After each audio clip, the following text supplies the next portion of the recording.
Hello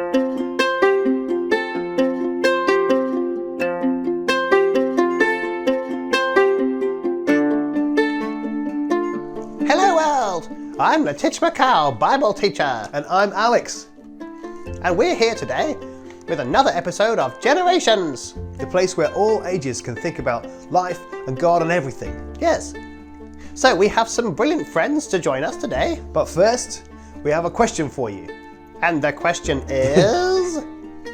What do you think are the biggest promises that you've ever made, and who did you make them with? Okay, so let's pause this video now and talk about that together. Ready now? Dum, da-dum. Dum, da-dum, dum, dum. Dum, da-dum, dum, dum. Okay, I think we've had enough time. Thank you.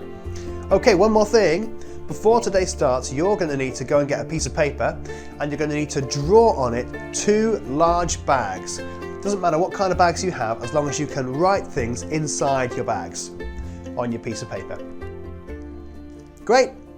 It's time for Generations! Yay!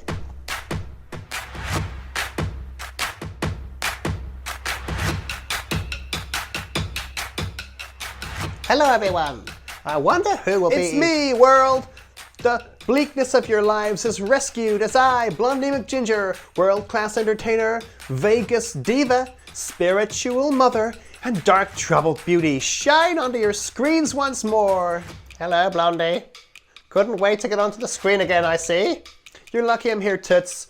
My international tour for my new album, Black Unicorn Heartthrob, starts in literally 4 hours. I should be asleep, but I'm here, so don't push your luck. Hello, am I on?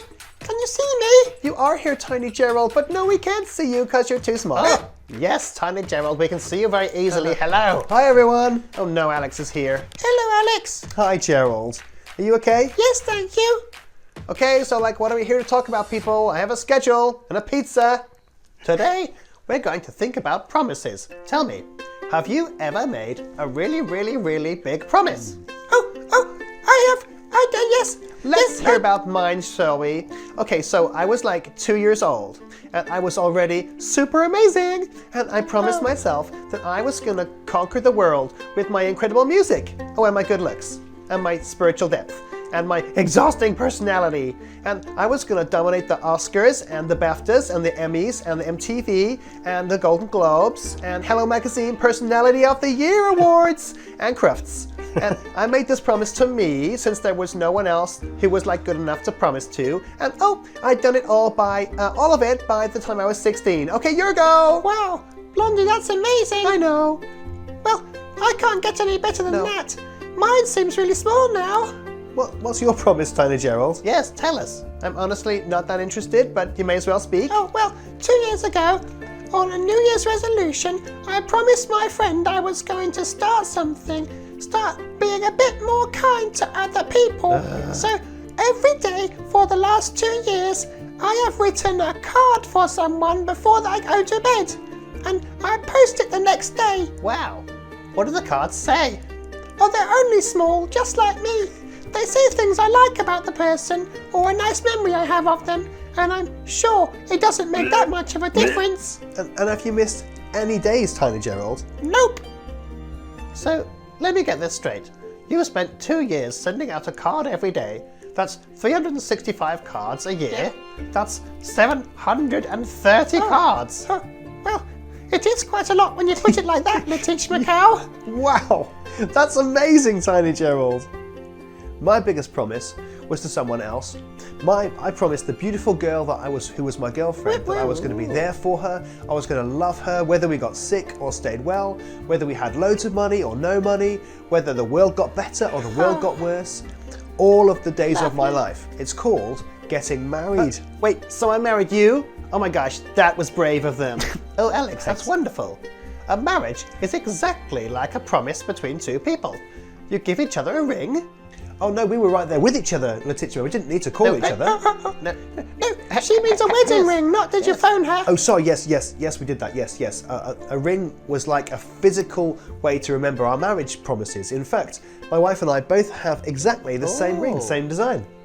It sounds totally gross. Well, everyone, that's exactly what I want to tell you about. You see, Jesus made a massive promise. Wait, what? Jesus got married? I don't think that's quite right, Letitchma. Blondie's right, Letitchma. Jesus really did not get married. No. Yeah, I'm with these two, Letitchma. Yeah, Jesus he really didn't. didn't get married. No, I know that. Are you sure? Because it sounds like It you did sound totally like thought that. Jesus got married. I said Jesus made a big promise. Well, it just did sound like you Will said. you let me finish? Oh, we unleashed the beast there. Step back, everyone. I let out a little bit of wee then, Letitchma. I'm sorry, Tiny Gerald. I'm sorry, everyone. You know, maybe you need to make a promise to us. You're not going to go all She-Hulk. Maybe if we let Letitchma say her thing, we can hear what she means about Jesus making a big promise. I mean, it sounds kind of important. Actually, it's not me who's going to say it. It's our friend Bernard the Bee. He'll tell us what happened at the Last Supper that Jesus had with Great. his... Some pesky bee. Let me happen. Okay, She-Hulk, hold back the green. So, here's Bernard the Bee with the story of Jesus and the Last Supper. So, it's going up to the end of Jesus' life, right? And he knows that someone in the gang is going to totally betray him to the people that are trying to get him out of the way, if you know what I mean. You know what he does? He has this delicious meal with them. So, this is the meal the Jews have every year to remember that Moses freed them all from being slaves. So, at this meal, the Jews have bread to remember how they had to leave really fast. And they have wine to remember that they was all rescuing stuff. So, it's at this meal, right? Jesus takes this same bread and he breaks it. And he says to them all, see this bread? Take it, eat it. I want you to remember it because it's like this bread is my body, which is gonna be broken for use. Then after the meal, he takes the cup of wine, used to remember being freed, okay? He passes that round, they all drink from it, and he says something properly mysterious like this. This wine is gonna be like my blood. It's gonna be poured out, because God's gonna make a new promise, and that promise is not just for one person or one nation. It's for too many people, for humans to count. Now, is that a mysterious thing to do or what? Back to you guys. Wow. Well, thank you. So, every year, Christians all around the world remember this huge moment where Jesus talked about it. Do you know the moment where Jesus' body was broken and his blood was poured out? Yes, it's when he was killed on the cross, Letitchma. I thought church was supposed to be like a happy place, people. This is a little bit too negative for me. You're stealing my positive energies. No, Blondie, you don't understand.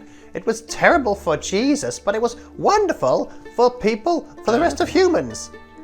How come? That doesn't sound likely. Because when it happened, something mysterious and massive happened. Yes, imagine for a second, all of your life gets bundled up into two bags. One bag is all the things that we can honestly say are part of us worshipping God. Like doing things for other people and helping the world. Yeah, like remembering that God stays with you all the time and living like Jesus is there with you. Like loving God and loving people and loving yourself. Okay, this is a bag that's not that full at the moment apart from loving myself. So what's in the other bag? Well, wait a moment. If you're watching, hopefully you've got two pictures of two bags in front of you. Write into one of them all the things that you know God would want you to do and He would want you to be like to worship Him. So pause the video and do that now. Okay, the other bag is everything that you can't say is a way to worship God. Like times when we've been selfish. Yes, or times we forget about God and we just do our own thing. Yeah, or times when we hurt people or we don't take care of ourselves well. We use our words to pull people down or we ignore God. Okay, gonna be honest, that bag's a bigger one at the moment. So what? Okay, hold on. If you're watching, we'll give you some time to catch up. So you do the same with your other bag. Things we do or attitudes we have that hurt people or God or yourself. Pause the video now. I'm so awesome. Oh yeah, I'm so awesome. Okay, back to us. So, listen, here's why those two bags are important. Because God is perfect. If you are holding on to your second bag of non-worship, It's like God has to stay away from you. He doesn't want to. But when Jesus was killed on that cross, he chose to do something amazing. Yes, he allowed all of these bags of non-worship stuff from all people of all time to be put onto his hands. He took them away from us. And he made it as if he had done all those things instead. What?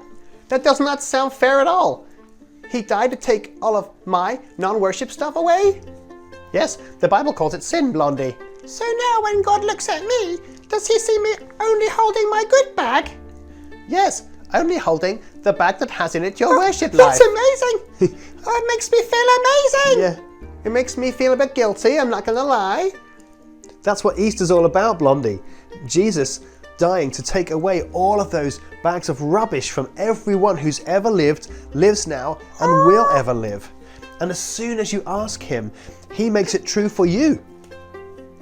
And like, that can be true for me. Like, I know I've asked this question before and everything, but it feels like I'm hearing this for the first time. You know what I mean? It makes me feel amazing. God sees me and he sees only the good things I've done, the worship things I've done, and none of the bad stuff.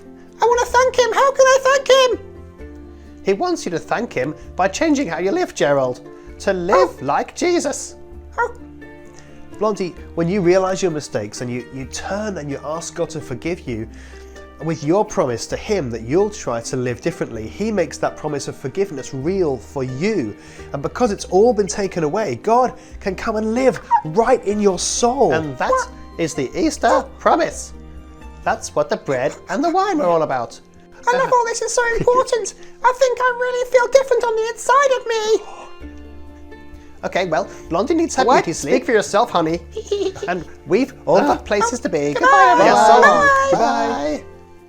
You know, if you're watching this and you think that you would like your own bag of things that you can't call worship to be taken away by Jesus and be utterly forgiven for everything, all you need to do is pray.